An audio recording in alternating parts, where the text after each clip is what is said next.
Let's begin. At some point, everyone will experience difficult people. We might find them condescending, selfish, rude, impatient, or lazy. Difficult people seem to get to the core of our being and push buttons easily with little effort. Yet what one views as a difficult person, another does not, and how a person handles that difficulty varies. For some years, I found myself very frustrated with an individual I had to work with.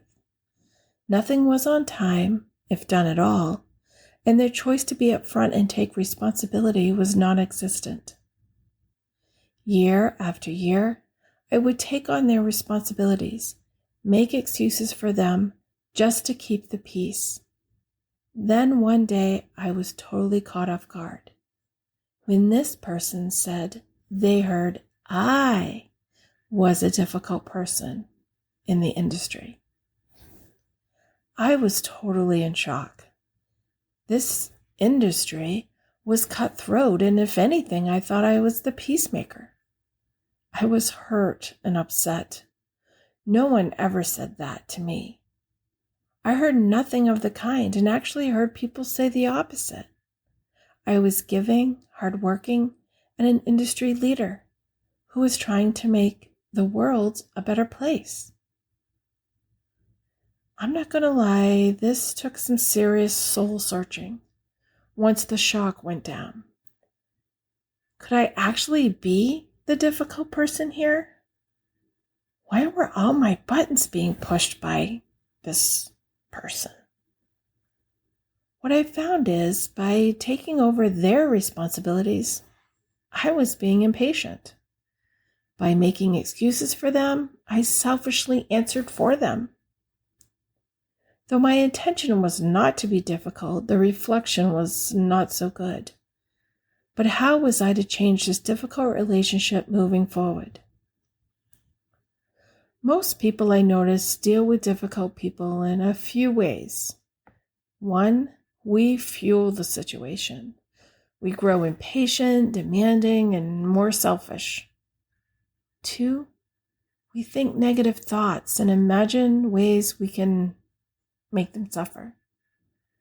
3, we speak about them negatively. We blame and slander them at any chance we have.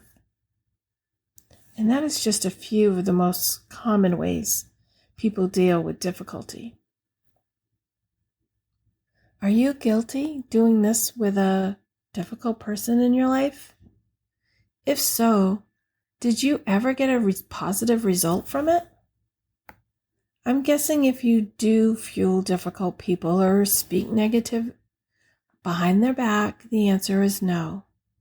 It's more likely you're exhausted or walked away from it to deal with it another day. But it's okay.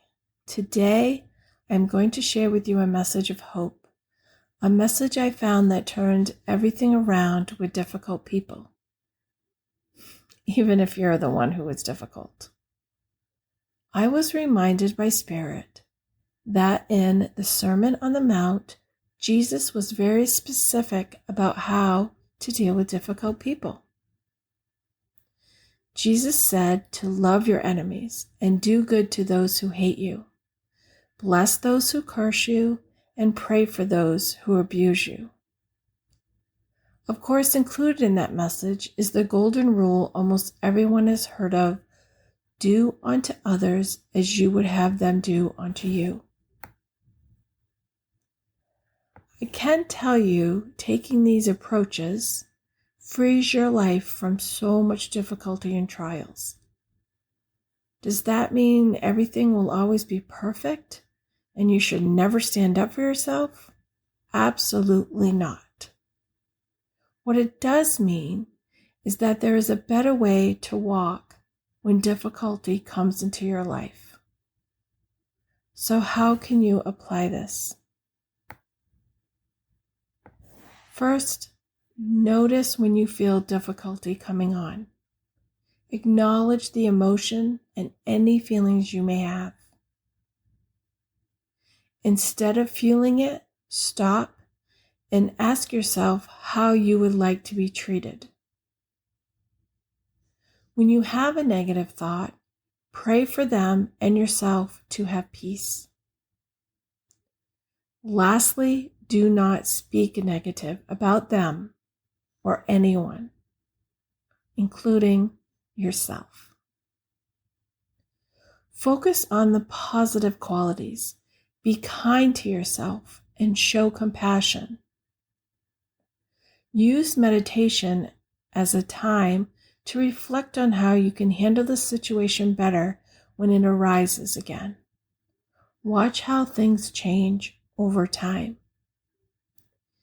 If you have been conditioned to fight back, it will take practice, but it's worth noticing how much it changes you and the relationships around you when you do unto others as you would have them do unto you.